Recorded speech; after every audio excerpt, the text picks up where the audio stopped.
Everyone, আমি সৃজিতা। আর আজকে আমি নিয়ে এলাম বাংলার সাইকোলজিক্যাল পডকাস্ট কালকের থেকে বেটারের সিজন 2 এপিসোড 3-তে, যেখানে আমরা কথা বলবো রিলেশনশিপের একাল ও সেকাল নিয়ে। আজকে আমার সঙ্গে আছে সাইকোলজিক্যাল কাউন্সিলর এবং গ্রাফোলজিস্ট জয়তিদি। নমস্কার, কেমন আছিস সৃজিতা? আমি ভালো আছি, তুমি কেমন আছো? খুব ভালো আছি। আজকের টপিকটা খুব ইন্টারেস্টিং। সেখানে আমরা অনেক রকম আপনাদের কাছে বিভিন্ন কেস স্টাডি নিয়ে আসব, বিভিন্ন রকম দিক তুলে ধরার চেষ্টা করব যে রিলেশনশিপে একাল এবং সেকালে আমরা কি কি দেখতে পাচ্ছি। আমি সেখানে আমার বিভিন্ন ক্লায়েন্টের ঘটনা তুলে ধরার চেষ্টা করব এবং জয়তিদির 4 বছরের এক্সপিরিয়েন্স আছে বিভিন্ন জনকে সাইকো এডুকেশন দেওয়ার এবং বিভিন্ন জনের প্রি ম্যারিটাল গাইডেন্সেরও এক্সপিরিয়েন্স আছে। তাই জয়তিদির কাছ থেকে জেনে নেব যে কি কি রকম সমস্যা হতে পারে বা কি কি রকম সমস্যা চারপাশে দেখা যায় এবং তা থেকে কি করে আমরা বেরিয়ে আসতে পারি, কি করে আরেকটু ভালো থাকতে পারি। একদম, আমরা ভালো থাকার জন্যই চেষ্টা করে যাচ্ছি, আর আপনাদের ভালো রাখার জন্য আমাদের অকৃত্রিম প্রচেষ্টা। কারণ আপনারা যদি ভালো থাকেন, আমরাও খুব ভালো থাকবো। তো এবারে আমরা একটুখানি ইন্ট্রোডাকশন দিয়ে দিই আমাদের আজকের টপিকটা নিয়ে, রিলেশনশিপের একাল আর সেকাল। প্রথমেই বলি, সেকালের রিলেশন কিরকম ছিল, জয়দিদি তুমি যদি একটু বলো। সেকালের রিলেশন বলতে গেলে আমরা যদি আমাদের মা, কাকিমা, আমাদের ঠাকুমা, দিদিমা এদের সম্পর্কগুলো দেখি, তাহলে দেখবো তাদের সম্পর্কের সঙ্গে এখনকার সম্পর্কের একটা বিস্তর ফারাক। এখনকার জেনারেশন সৃজিতা, পরবর্তী আমাদের যখন সেকশন চলবে এই সময় আপনাকে নিশ্চয়ই ওরা ডিসকাস করবে যে ওদের ওখানে কি কি হয়, আমাদের কি কি সুবিধা ছিল, ওদের এখন কি কি সুবিধা আছে, আমাদের কি কি অসুবিধা ছিল, ওদের এখন কি কি অসুবিধা আছে। তখনকার দিনের রিলেশনশিপের মধ্যে না, আমার মনে হয় সেটা সম্পূর্ণ আমার মতবাদ, আমার মনে হয় যে তখনকার দিনে বন্ডিং, কিছু পারিপার্শ্বিক অবস্থা, আমাদের পারিপার্শ্বিক পরিবেশটাও একটু ভিন্ন রকমের ছিল, যার ফলে হয়তো খুব ছোট ছোট যেগুলো ম্যারিটাল ডিসঅর্ড থাকে বা ম্যারিটাল সমস্যাগুলো থাকে, সেগুলো কিন্তু খুব সহজেই কিন্তু আমাদের মধ্যে, সেগুলো তখনকার দিনের মধ্যে কিন্তু ব্যাপারটা কিন্তু অতটা ছিল না। এখনকার দিনে সেই ব্যাপারগুলো অনেক বৃহৎ বৃহৎ আকারে ধারণ করে। আমি যদি মনে করি যে সেকালের কথা বলবো, আমাদের মা কাকিমা, আপনারা কি চিন্তা করে দেখবেন, আমরা যারা 34-35-এ বিলং করি, তারা কিন্তু একটা সোশ্যাল স্ট্রাকচার, একটা পারিবারিক স্ট্রাকচার নিয়ে বড় হয়েছে। এরকম না, আমরা আমাদের চারপাশে ভাই বোনেদের সঙ্গে শেয়ারিং করা, সিবলিংদের সঙ্গে একসঙ্গে থাকা, এগুলো নিয়ে কিন্তু বড় হয়েছে। কিন্তু এখনকার জেনারেশনে কিন্তু বেশিরভাগ সময় দেখা যায় যে নিউক্লিয়ার ফ্যামিলি, টোনা টুনি আর টুনটুনি, এদেরকে নিয়েই বসবাস। তার ফলে যে সিবলিংদের যে সমস্যাগুলো তৈরি হচ্ছে, শেয়ারিং ব্যাপারগুলো যেগুলো তৈরি হচ্ছে না, সেটাও কিন্তু ম্যারিটাল ব্যাপারে ভীষণ ভাবে কিন্তু একটা প্রকট আকার ধারণ করছে। মানে আমি আগেকার দিনে ছিল যে যদি একটা চিপসের প্যাকেট আনা হতো, সেটাই আমরা সবাই মিলে শেয়ার করে খেতাম।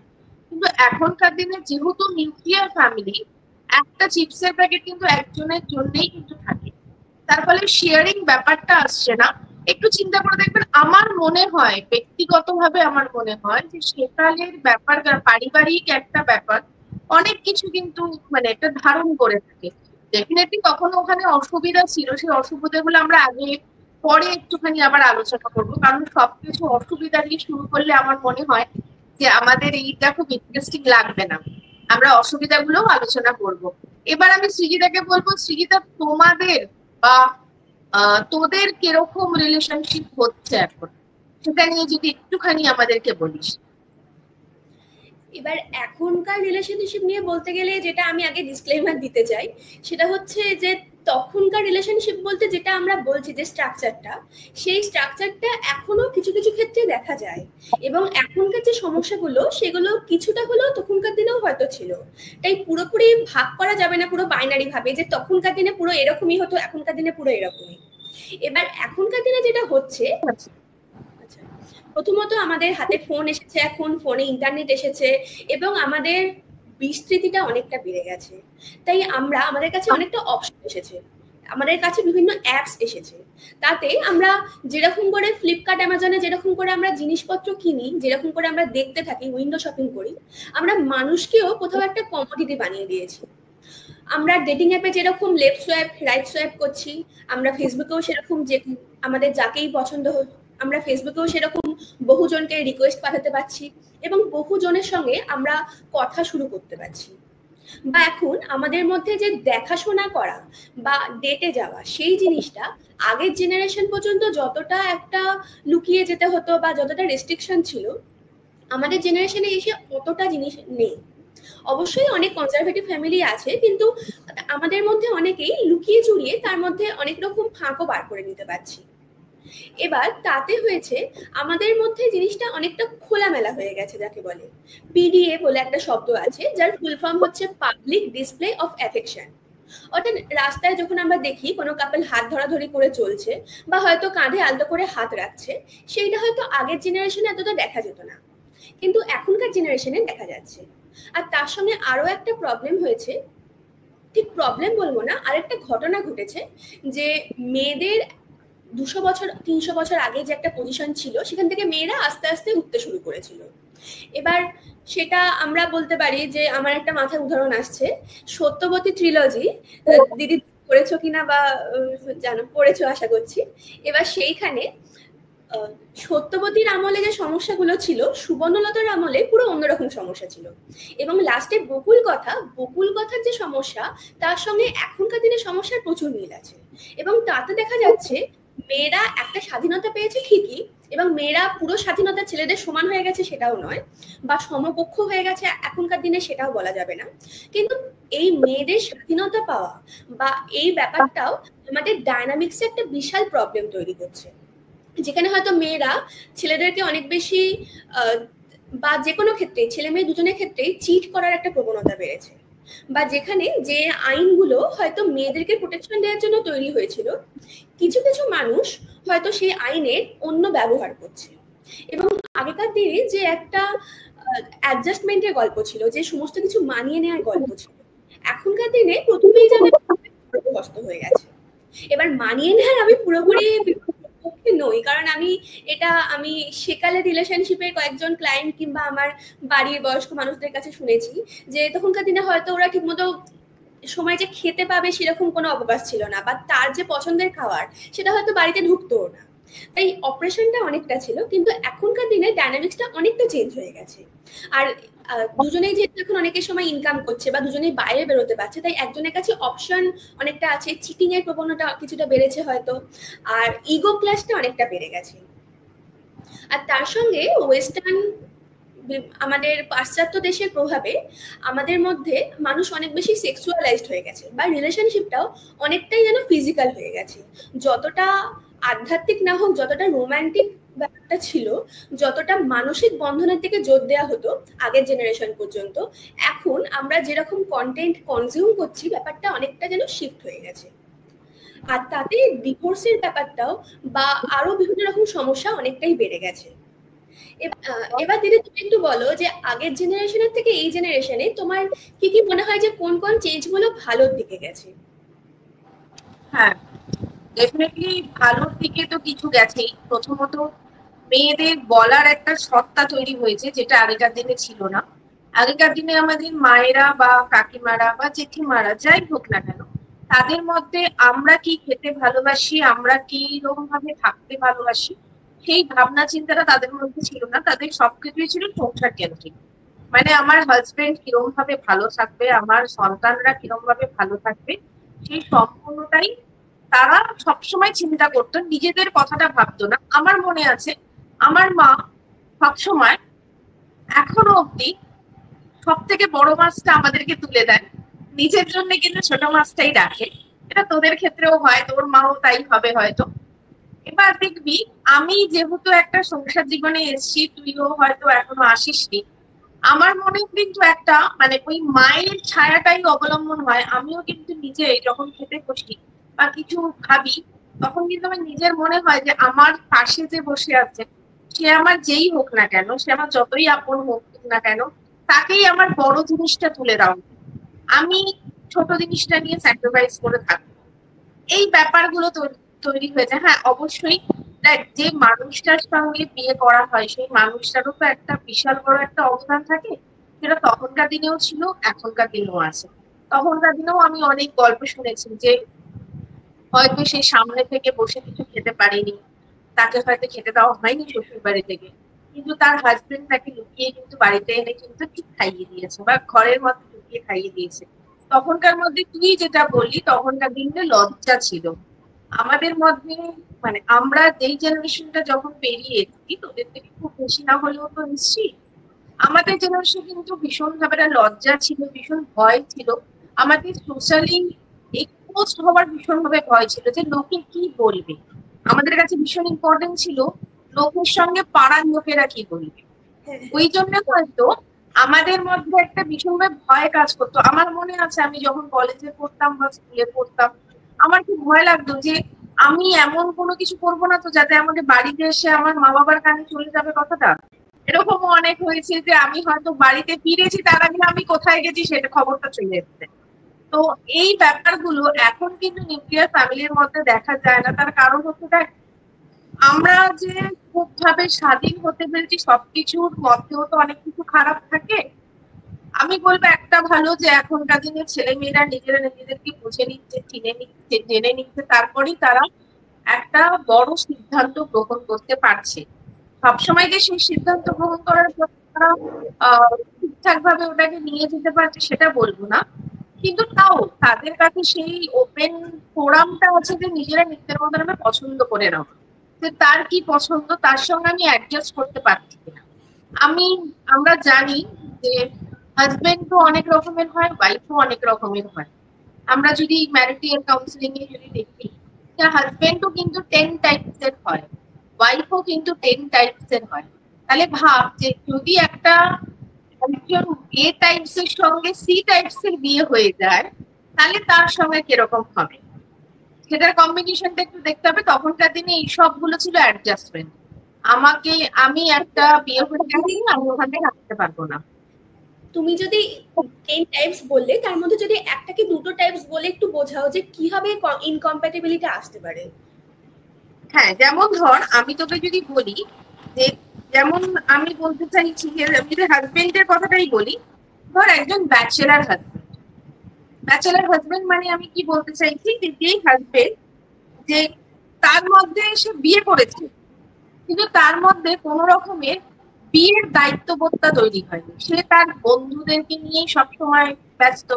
ওয়াইফ বলে যে তার জীবনে এমন কোন একটা পার্ট এসছে সে সেটাকে ভাবতে পারে। এরকম একটা মানুষের সঙ্গে ধর বিয়ে হয়ে গেল, যে ভীষণ ভাবে তার সঙ্গে বিয়ে হতে পারে অনেক রকম ভাবে, মানে কনফ্লিক্ট তো অনেক কিছু দিয়েই হতে পারে। তার সঙ্গে বিয়ে হয়ে গেল একজন বক্সিং ওয়াইফের, সে ভীষণ ভাবে ভায়োলেন্ট হয়ে যাচ্ছে। বক্সিং ওয়াইফটা কি হয় যে যারা ভীষণ ভাবে ভায়োলেন্ট থাকে, তারা সবসময় ঝগড়াঝাটি অশান্তি এইসব গুলো করতে চায়। এবার ভাব ব্যাচেলার হাজবেন্ড যে কিনা তার বন্ধু যারা কোনো কিছু বুঝছে না, আর যে ওয়াইফ সে হচ্ছে বক্সিং ওয়াইফ, সে সবসময় ঝগড়া ঝাঁটি মারপিট অশান্তি এসব গুলো করবে, তাহলে কি তাদের দুজনের কি কোনোভাবে মিল হওয়া সম্ভব? তোর কি মনে হয় সম্ভব কি? সম্ভব না। আবার আমি যদি উল্টো দিকে বলি যে ধর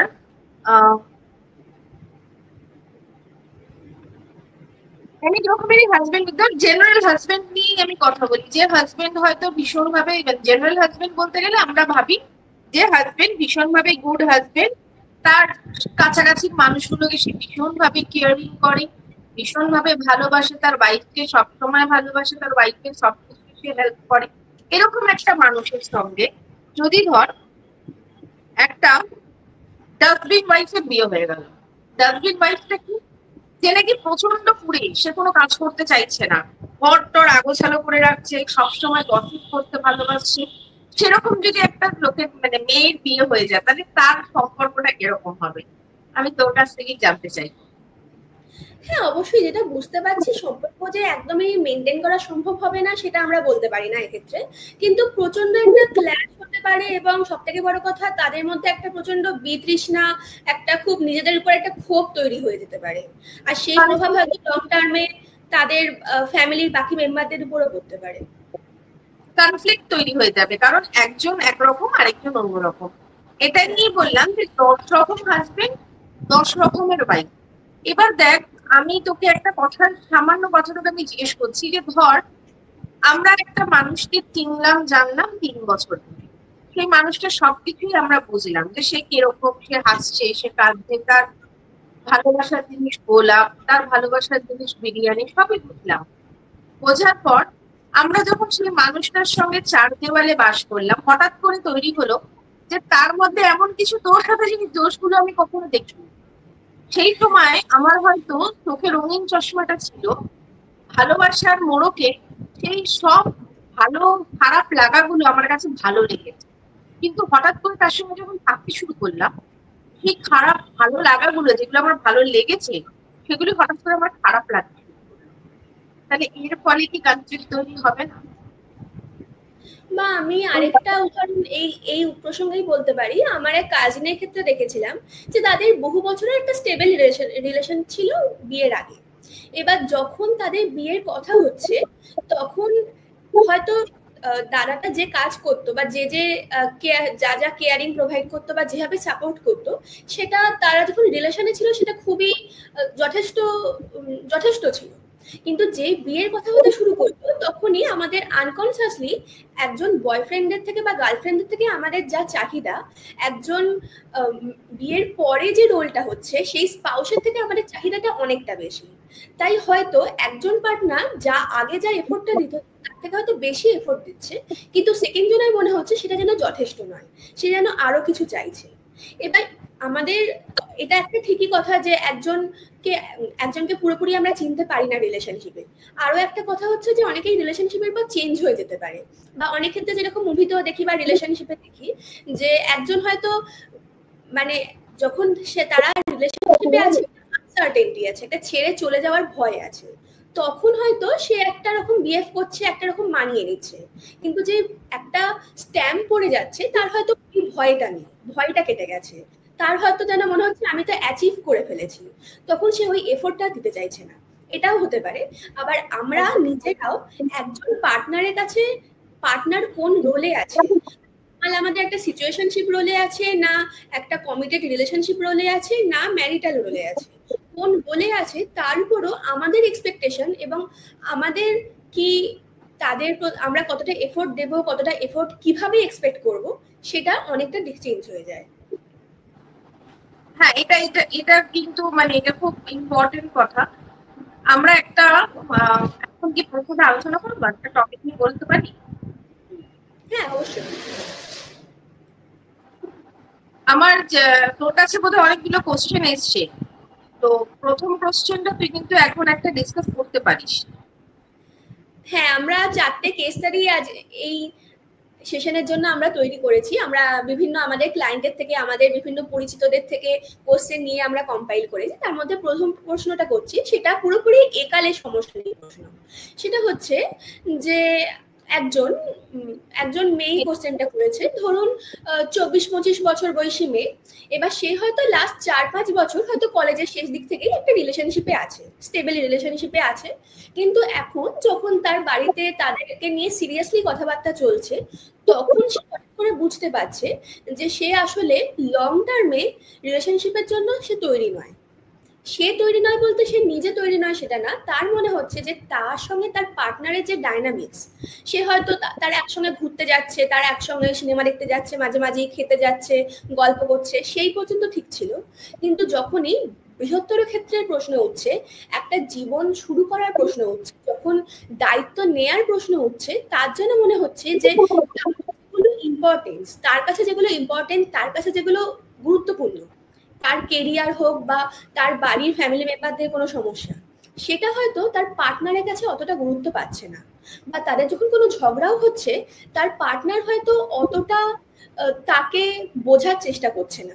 হয়তো সে এখন বুঝতে পারছে যে সে এতদিন ধরে একটা অ্যাডজাস্ট করে এসেছে, কিন্তু এরপরে সে সারা জীবন ধরে সে অ্যাডজাস্টটা করতে পারবে না এবং করতে চাইছেও না। এবার এটা অনেকেই বলতে পারে, বা আমাদের সমাজে যেটা এখনো হয়ে এসেছে, যে মেয়েটা এত বছর ধরে, মেয়েটার উপরে দোষটা হয় মেনলি, যে মেয়েটা এত বছর ধরে ছেলেটার সঙ্গে ঘুরলো, তারপর বিয়ের সময় ছেড়ে দিয়ে অন্য কাউকে বিয়ে করলো। কিন্তু বাস্তব ক্ষেত্রে যেটা আমরা বুঝতে পারি, খুব কাছ থেকে দেখলে বুঝতে পারি, যে মেয়েটা কখনোই হয়তো ছেলেটার সঙ্গে সেই ইমোশনাল সেফটিটা হয়তো ফিল করতো না। হয়তো মেয়েটার মনে হতো যে মেয়েটাই হয়তো তার রিলেশনশিপের একটা গুরু ভার নিজে বইছে। হয়তো ছেলেটা তার খুব গুরুত্বপূর্ণ সময় তাকে সাপোর্ট দিচ্ছে না, বা হয়তো একটা সময় সাপোর্ট দিয়েছিল, কিন্তু রেগুলার ডে টু ডে লাইফে যে সাপোর্টটা সে চাইছে সেটা হয়তো দিতে পারছে না, কিন্তু তাকেই যেন পুরোটা বই নিয়ে চলতে হচ্ছে। বা ছেলেটাও যেন রেসপন্সিবিলিটি নেওয়ার জন্য খুব একটা রেডি নয়। সে ধরে নিয়েছে যে এ তো আমার সঙ্গে আছে, মানে আমার সঙ্গেই থাকবে, একে এর পিছনে আমার আর বেশি এফোর্ট দিয়ে লাভ নেই। এবার তারা যখন আমার কাছে আসছে, বা আসছে যখন আমরা জানতে পারছি, তখন আমাদের মনে হচ্ছে তাদের কাছে এই ভয়টাও আছে যে তারা যদি ছেড়ে দেয় তাহলে লোকে কি বলবে, বা তারা এত বছর ধরে থেকেও যদি একজনকে এইভাবে চিনতে না পারে, তাহলে তারা একজনকে চুজ করবে কিসের বেসিসে? বা তারপরেও তো প্রবলেম হতে পারে, এর কাছে এই প্রবলেম হচ্ছে, তাকে চেনে, কিন্তু এর পরে অন্যজনের কাছে তো আরো বড় প্রবলেম হতে পারে। আবার উল্টো দিকে আমি একটা জিনিস বলতে চাই এই কোশ্চেনের বাইরে, যে আমি আমার চারপাশে এরকমও কাপলকে দেখেছি, তারা হয়তো হয়তো টেকনিক্যালি তারা লাভ ম্যারেজ করেছে, কিন্তু তাদের মধ্যে এই যে দীর্ঘদিনের জানাশোনা, আগেকার দিনের লজ্জাতেই হোক বা লোকে কি বলবে দেখে ফেলবে সেই ভয়তেই হোক, এতদিনের জানাশোনা, এত কাছ থেকে কাউকে দেখাটা সম্ভব হয়নি। তাই পরে বুঝতে পেরেছি যে তাদের মধ্যে একজন পার্টনার হয়তো কোনো দায়িত্ববোধ নিতে চাইছে না, হয়তো কথায় কথায় খুব অশান্তি করছে। এবার যেটা তারা রিলেশনশিপের বিয়ের আগে বেশ কয়েক বছর থেকেও একটা সময় বুঝে আলাদা হয়ে যেতে পারতো, তারা যেহেতু একটা ডিসিশন নিয়ে ফেলেছে এবং ডিসিশনটাকে বেরিয়ে আসতে চাইছে না, তাদের ডে টু ডে লাইফটা খুবই, তারা ভালো থাকতে পারছে না মোট কথা। এবার তাদের ক্ষেত্রে তুমি কি বলবে জয়পুরি? তারা হয়তো ভালো নেই, আমার মনে হয় সেই সম্পর্ক থেকে বেরিয়ে চলে আসা সবার আগে দরকার। কারণ যেখানে আমি ভালো নেই, যেখানে আমরা ভালো নেই, সেই সম্পর্কের মধ্যে থাকাটা আমার মনে হয় না প্রথম কথা। দ্বিতীয় কথা, যে যদি ইমোশনালি অ্যাডজাস্টমেন্টটা না হয়, তার যদি মনে হয় যে সে সবকিছুতেই একটু ড্রাই, এই কথা শুনে আমি একটা খুব ভালো মানে একটা জিনিস মনে পড়লো আমার। তা হচ্ছে, এক রকমের হাজবেন্ড আছে যারা ড্রাই হাজবেন্ড। ড্রাই হাজবেন্ডটা কি না, এরা খুব মোটি হয়, এরা ওয়াইফদের কোনো কিছু আবেগকে গুরুত্ব দেয় না। এই ছেলেটার প্রসঙ্গ হিসেবেই বলতে পারি যে তাহলে সে যখন হাজবেন্ড হবে সে কিন্তু ড্রাই হাজবেন্ড, সে কিন্তু যত্নশীল হবে না। মানে ওয়াইফের প্রতি যে কেয়ারিং, আমি তোমার জন্য ভালো ভালো জামা কাপড় নিয়ে আসছি, আমি তোমার জন্য ভালো ভালো সোনার গয়না নিয়ে আসছি, তার মানে এই নয় যে তোমাকে আমি প্রচন্ড ভালোবাসি। আমরা মেয়েরা বল বা ছেলেরা বল, আমি মেয়েদের কথাও বলবো না, একটা ছেলে যদিও, আমাদের এই যে ইমোশনালি টাচটা না, এটা কিন্তু আমরা ফিল করি। মানে ধর তুই কাউকে, কেউ তোর প্রতি ভীষণভাবে কেয়ারিং, কেউ তোর প্রতি ভীষণভাবে যত্নবান, সে তোকে ভীষণভাবে প্রোটেক্ট করার চেষ্টা করে, এটা কিন্তু আমরা ফিল করতে চাই। এটা দেখবি, এটা তোর ক্ষেত্রেও হয়, এমন অনেক মানুষ আছে, তাদের মধ্যে কিন্তু আমরা তাদেরকে বেছে নিই যে কারা আমার প্রতি কেয়ারিং। হাজবেন্ড ওয়াইফের সম্পর্কটাও তো সেরকম, যে আমার একটা লাইফ পার্টনার, সে আমাকে যদি কেয়ার না করে, সে আমাকে যদি যত্ন না নেয়, সে আমাকে যদি রেসপেক্ট না করে, রেসপেক্ট সবার আগে সম্মান, যে কোনো সম্পর্কে সম্মানটা সবার আগে দায়িত্ব থাকে। সেই সম্পর্কের ক্ষেত্রেই বলি যে এই ছেলেটি প্রথমত ড্রাই হাজবেন্ডের একটা উদাহরণ হতে পারে। তার কাছে তার ওয়াইফের ইমোশন বা কোনো কিছুই তার কাছে ইম্পর্টেন্ট নয়, সে ভীষণভাবে নির্লিপ্ত, মানে তার কোনো কিছুতে কিছু এসে যায় না। আমার মনে হয় কি যে তোর কাছে যেই এসছিল সে কি এরকম টাইপেরই কিছু কথা বলেছিল, যে মানে তার পার্টনারের কাছে সে কোনো নির্লিপ্ততা একটা দেখা দিয়েছে, সেরকম কি মনে হয়েছে তো? হ্যাঁ, কিছুটা নির্লিপ্ত ছিল, কিন্তু এটাও নয় যে সবসময় নির্লিপ্ত। কিছু কিছু ক্ষেত্রে সে কনসার্ন, কিন্তু কনসার্নটা তার কনসিস্টেন্ট নয়। সবকটা ব্যাপারে যে কনসার্ন থাকবে সেরকম না, হয়তো এক একটা ব্যাপারে সে খুবই কনসার্ন হয়ে পড়ছে, বাকি ব্যাপারে হয়তো একটা অন অ্যান্ড অফ ব্যাপার বলে না, অনেকটা সেই রকম ব্যাপার ছিল। হ্যাঁ, মানে তার ফলে কি, তার মানে তার যে পার্টনার, তার পার্টনারের প্রতি তার সে যত্নবান নয়, আমার মনে হয় মেয়েটির যদি কোনো কিছু না গিয়ে থাকে, সমাজের কথা না ভেবে, সেই মেয়েটির ওই রিলেশনশিপ থেকে কুইট করে আসা ভালো। তাহলে সে ভবিষ্যতে খুব ভালো থাকবে। কারণ এতে কি হবে, এই বিয়ে হয়ে যাওয়ার পরে এই যে কনফ্লিক্টটা তৈরি হবে না, আরো বেশি স্ট্রং জায়গায় যাবে। তার ফলে কিন্তু এটা পরবর্তীকালে হয়তো একটা ডিভোর্সের জায়গায় চলে আসতে পারে, আমার মনে হয়। এবার আমার আরেকটা পয়েন্ট মনে হলো যে আমরা কখনোই বাইনারি হিসেবে হয়তো দেখতে পারি না। সেখানে হতে পারে যে ছেলেটা হয়তো মেয়েটা খেয়েছে কিনা, তার হয়তো খুব কষ্ট হয়েছে কিনা, তার হয়তো জ্বর হয়েছে কিনা সেই নিয়ে কনসার্ন, কিন্তু মেয়েটার কেরিয়ারে কি করতে চায় বা মেয়েটা হয়তো বন্ধুদের সঙ্গে কিছুক্ষণ টাইম কাটাতে চায়, সেইটা নিয়ে হয়তো ছেলেটা কিছুটা ট্র্যাডিশনাল মাইন্ডের। হয়তো সেইখানে মেয়েটার যে ইচ্ছেগুলো, মেয়েটার যে অ্যাসপিরেশনস, সেইখানে হয়তো ছেলেটা অতটা স্পেস দিতে চাইছে না।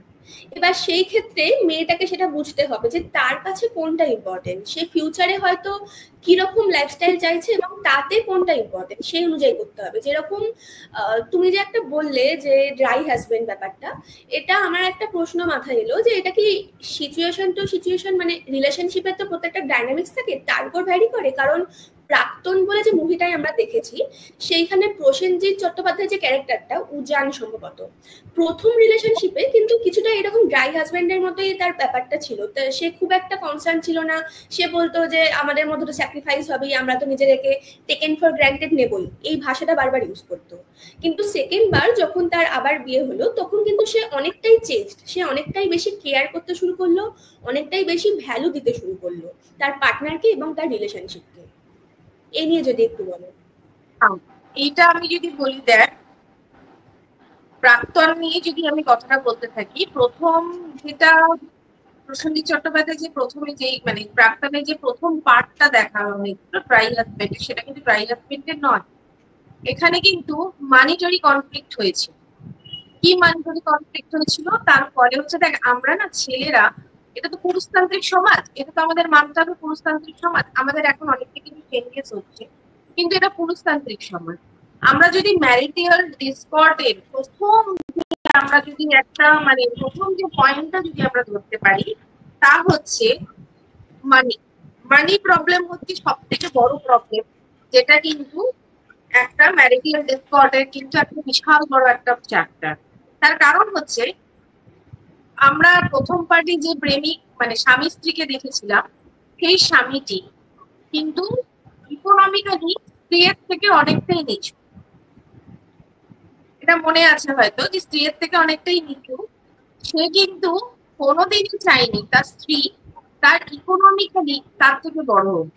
একটু চিন্তা করে দেখবি, আমরা কিন্তু ছেলেরা কিন্তু খুব চট করে কিন্তু এই জিনিসটাকেও মেনে নিতে পারে না। আমরা মেয়েরা কিন্তু ভীষণ সেন্সিটিভ হয়, ছেলেরা কিন্তু ইগোইস্টিক হয়। ছেলেরা অনেক সময় বুঝতেই পারে না যে তাদের ইগোটা অনেকটা ছাপিয়ে গেছে। মানিটারি একটা প্রবলেম এসে গেছিল ওনার ক্ষেত্রে। ঋতুপর্ণা সেনগুপ্ত যেহেতু একটা দেখানো হয়েছিল যে তিনি একটা কর্পোরেট অফিসে চাকরি করেন, সেখানে দেখানো হয়েছিল প্রসেনজিৎ চট্টোপাধ্যায়কে তিনি একজন ট্যুর গাইড, তিনি কিছু টাকা ইনকাম করেন। তার পারিপার্শ্বিক লোকেরা তাকে কিন্তু সবসময় বুঝিয়েছে যে তোমার ওয়াইফ সব থেকে বেশি ইনকাম করে, তুমি ইনকাম কম করো। আর সেকেন্ড ক্ষেত্রে, তুই যেটা বলছিস সেকেন্ড ক্ষেত্রে, অপরাজিতা আড্ড যেই পার্টটা করেছিল, সেখানে কিন্তু আমরা খুব বেশি কিন্তু দেখানো হয়নি তাদের দাম্পত্য জিনিসটা, খুব কম কিন্তু দেখানো হয়েছে। এইটুকুনিতে বোঝানো গেছে যে ভালোবাসা দিলে কিন্তু ভালোবাসা পাওয়া যায়। ওখানের মধ্যে কিন্তু একটা কনফ্লিক্ট তৈরি হয়ে গেছিল ওনাদের দুজনের মধ্যে, যেটা এইখানেই তৈরি হয়নি, অপরাজিতা আড্ডর ক্ষেত্রে তৈরি হয়নি। কারণ অপরাজিতা আড্ড কিন্তু ওপেন স্পেস নিয়ে এসেছিল, ওপেন স্পেস নিয়ে এসেছিল। আমরা দেখবো, আমি তোকে একটা কথা বলছি, আমার কাছে একটা ক্লায়েন্ট এসেছিল, ক্লায়েন্টটি 35 বছর বয়স, পুরুষ। তার একটি খুব ছোট ছেলে আছে, 2 বছর বয়স, তাদের 5 বছর বিয়ে হয়েছে। তার ওয়াইফ ভীষণভাবে ডমিনেট করে থাকতে চায়, তার হাজবেন্ডকে ডমিনেট করতে চায়। তার হাজবেন্ড কোথায় পড়তে মানে কোন বন্ধুদের সঙ্গে মিশবে, কার সঙ্গে মিশবে না, কার সঙ্গে কথা বলবে, সমস্ত কিছুই সে কিন্তু ডমিনেট করতে চায়। কিন্তু উপরন্তু ওই ছেলেটি ডমিনেট হতে চায় না, সে চায় যে তার মতন ভাবে বাঁচতে। দেখবি আমরা কিন্তু কেউই কিন্তু কখনো ডমিনেট হতে চাই না। হতে চাই? তুমি কোনোদিনও চাইবি যে তুই কোনোদিনও কারোর উপরে ডমিনেট কি আমাকে তোকে করবে? সেটা তো চাইবি না। আগেকার দিনে এটা ছিল, তার কারণ হচ্ছে আগেকার দিনে মানুষদের মানসিকতাটা ওরকমই ছিল যে আমার হাজবেন্ড যা আমাকে বলবি সেটাই আমাকে শুনতে হবে। কিন্তু এখনকার দিনে মেয়েরা কি আমরা সবকিছু শুনতে চাই? শুনতে চাই না। ঠিক তেমনি ছেলেদেরকেও তো আমরা কখনো ডমিনেট করতে পারি না, তাদেরকেও তো স্পেস দিতে হয়। আমাদের সম্পর্কের সাফোকেশন যদি চলে আসে না, সেই সম্পর্ক টেকে না। সম্পর্ককে স্পেস দিতে হয়। তোমার একটা জায়গা আছে, তোমার পৃথিবীটা তোমার কাছে, আমার পৃথিবীটা আমার কাছে। হ্যাঁ, দেখে নিচ্ছি আমি তোমার হাজবেন্ড বা তুমি আমার ওয়াইফ, আমরা দুজন দুজনের সঙ্গে থাকবো, কিন্তু তাই বলে আমি তোমার পৃথিবীতে কখনো হাত দিতে পারি না, বা তুমিও আমার পৃথিবীতে হাত দিতে পারো না। এই যে তুই তোর বন্ধুর কথাটাই বললি যে কোথায় আমার মানে ও কোথায় বন্ধুদের সঙ্গে কথা বলবে, কোথায় না বলবে, সেটার উপরে ওর বয়ফ্রেন্ড ঘড়ি ঘোরাচ্ছে। তার মানে কি? সে ডমিনেট করার চেষ্টা করছে। মানে তুমি, আমি যা তোমাকে বলবো তোমাকে সেটাই করতে হবে। এখানের ক্ষেত্রে কিন্তু দেখ বিপরীত। এখানে কিন্তু হাজবেন্ডই ডমিনেট হচ্ছে তার ওয়াইফের কাছে, তার ফলে সে সাফোকেটেড হচ্ছে। কারণ আমরা জানি যে ছেলেদের, মানে এটা তো আমি তুই দুজনেই জানি যে আমাদের মেয়েদেরকে বলা হয় যে আমরা মেয়েরা নাকি অনেকটা পিছিয়ে, কিন্তু আমরা জানি সাইকোলজিক্যালি মেয়েরা কিন্তু, মেয়েদের নার্ভের সংখ্যা কিন্তু অনেকটাই বেশি ছেলেদের থেকে। সুতরাং তার মানে আমরা অনেকটাই এগিয়ে। তাহলে আমাদেরকে তো একটু ভাবতে হবে যে আমাদের ছেলেরা অনেক কিছু কিন্তু পারে না, সেই পারাটা আমরা পারি। সেই জায়গাটুকুনি আমরা যদি তাদেরকে স্পেস দিতে পারি। একদমই ঠিক বলেছো। আরো একটা ব্যাপার তুমি একটু আগে বললে যে রেসপেক্টটা সবসময় সম্পর্কে খুব গুরুত্বপূর্ণ। তো তাদের সম্পর্কে তুমি যে সেকেন্ড কেস স্টাডিটা বললে তোমার ক্লায়েন্টের ব্যাপারে, সেইখানে একটা জিনিস হচ্ছে যে সেখানে যে ফিমেল পার্টনার, তার কাছে সেই বা তাদের দুজনের কাছে সেই স্পেসটা নেই, সেই মিউচুয়াল পরস্পরের রেসপেক্টটা নেই, যে সেখানে এসে মেল পার্টনারটা বলতে পারবে যে দেখো তুমি এইরকম আমাকে নির্দেশ দিয়ে যাচ্ছ, বা তুমি আমাকে এইভাবে বলছো যে আমাকে এইভাবে ডমিনেট করতে চাইছো, সেইখানে আমার সাফোকেটেড লাগছে, আমার ভালো লাগছে না। এবং ফিমেল পার্টনারও সেইটা শুনে সেই মতো তাদেরকে অ্যাডজাস্ট করবে, সেই মতো যে তাদের যে নিজেদের প্রতি যে এক্সপেকটেশন বা তাদের যে লাইফস্টাইল সেটাকে সেই মতো যে বেন্ড করবে, সেই স্পেসটাও কিন্তু ওদের খুব একটা নেই, খুব রিজিড একটা হয়ে আছে।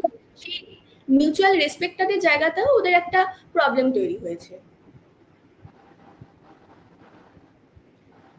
না, এটা আমাদেরকে দেখতে হবে যে ধর আমরা কিন্তু মানে হাজবেন্ড ওয়াইফের ব্যাপারে কথা বলছি, বা মানে ছেলে পার্টনার বা মেয়ে পার্টনারের ব্যাপারে কথা বলছি। এই সম্পূর্ণটাই নির্ভর করে আমরা কোন পরিবারে বড় হচ্ছি। হতে পারে মেয়ে, মানে আমি সেকেন্ড যে আমি যেটা নিয়ে ডিসকাস করলাম সেটা নিয়ে বলছি। হয়তো হতে পারে যে মেয়েটি যে পরিবার থেকে এসছে সেইখানে হয়তো সে একটা নিউক্লিয়ার ফ্যামিলি থেকে উঠে এসছে। সে হয়তো দেখেছে যে তার বাবাকে তার মায়ের উপরে কন্ট্রোল করতে। আমরা তো দেখে দেখে শিখি। কারণ আমরা নিজেরা যখন এইসব প্রফেশনে আছি আমরা সবসময় বলি যে বাচ্চা কিন্তু খুব ছোট্টবেলা থেকে সবকিছু বুঝতে আর জানতে শিখে যায়। তুই এটা দেখবি যে তুই যেরকম পরিবেশে মানুষ হয়েছিস, আমি যেরকম পরিবেশে মানুষ হয়েছি, আমাদের মধ্যে কিন্তু সেই বুদ্ধিদীপ্ততা বা আমাদের মধ্যে কথাবার্তা সবকিছু অনেকটাই কিন্তু নির্ভর করে সেই পরিবেশের উপরে। হয়তো মেয়েটি যেই পরিবার থেকে উঠে এসছে, সে মেয়েটি দেখে এসছে তার বাবাকে তার মায়েরকে কন্ট্রোল করতে। কারণ আমরা জানি মানে বাবারা মেয়েদের খুব কাছে হয়, আর মায়েরা ছেলেদের খুব কাছে হয়। হতে পারে আমি ধর আমার বাবাকে অ্যাডমায়ার করি, বা হতে পারতো যে আমি আমার মাকে অ্যাডমায়ার করছি। এবার মায়ের প্রতিচ্ছবি বা বাবার প্রতিচ্ছবি কিন্তু আমার মধ্যে কিন্তু একটা আসবে। তুই হয়তো তোর বাবাকে অ্যাডমায়ার করিস বা তুই তোর মাকে অ্যাডমায়ার করিস, তোর মায়ের একটা প্রতিচ্ছবি কিন্তু তোর মধ্যে আসবে। এবার আমি যদি দেখি যে আমার বাবা আমার মাকে কন্ট্রোল করছে, আমার মাকে ডমিনেট করছে, সেই ক্ষেত্রে আমিও কিন্তু চাইবো আমার হাজবেন্ডকে আমি ডমিনেট করি, আমি আমার হাজবেন্ডকে কন্ট্রোল করি। এটা অনেকটা কিন্তু পরিবারের উপর কিন্তু নির্ভর করে। আমার মনে হয় পরিবারটাকেও কিন্তু ইম্পর্টেন্ট দেওয়া উচিত মানুষটাকে ইম্পর্টেন্ট দেওয়ার আগে। কারণ আমরা অনেক সময় বলে থাকি, এখন তো খুব বেশি হয়, যেটা বলা হয় যে যদি স্বামী স্ত্রী রাজি থাকে বা ছেলে মেয়ে রাজি থাকলে কি অসুবিধা আছে? না, আমরা ভুল করি কিন্তু এই জায়গাটাতে, আমরা কিন্তু পরিবারকে বোঝাই না। আগেকার দিনে দেখবি আমরা যখন অ্যারেঞ্জ ম্যারেজ ছিল তখন কিন্তু পরিবারটাকে কিন্তু হতো, পরিবারটাকে কিন্তু চেনা হতো, জানা হতো। এখন কিন্তু ওই জায়গাটা কিন্তু অনেকটাই কম। আমরা কিন্তু ছেলেটাকে দেখে বিচার করিনি, মেয়েটাকে দেখে বিচার করিনি সেই মেয়েটা আমার সঙ্গে থাকবে কিনা, ছেলেটা আমার সঙ্গে থাকবে কিনা। কিন্তু আমরা কিন্তু এটা দেখি না যে ছেলেটি মেয়েটি যেই পরিবেশে মানুষ হয়েছে সেই পরিবেশটা কেমন, কারণ তার ছায়া কিন্তু তার কাছে থাকবেই। এটা কিন্তু আমরা কখনোই ভুলে যেতে পারি না। আচ্ছা, আমি একটা কাউন্টার আর্গুমেন্ট করছি তোমার। এই যে তুমি বললে যে এই টিপিক্যাল মিয়া বিবি রাজি তো কেয়া করেগা কাজী, এই টাইপের যে রিলেশন, মানে এই টাইপের সম্পর্ক থেকে আমাদের পরিবারের ব্যাপারটাকে বেশি গুরুত্ব দেওয়া উচিত। কিন্তু পরিবারটাই যে একজনের পরিবার যে তাকে পুরোপুরি ডিকটেট করবে, একজনের পরিবার দেখে যে তাকে পুরোপুরি একদম ফর্মুলায় বসিয়ে প্রেডিক্ট করা যাবে যে কি হবে, সেটা সবসময় নয়। যেরকম ওই একটা পপুলার গল্প আছে না, যে একটা খুব মাতাল বাবা, কিন্তু তার দুই ছেলে, তার মধ্যে একজন মাতাল হলো, আরেকজন হয়তো কোনোদিন ছুঁয়ে দেখেনি, এরকম কিছু।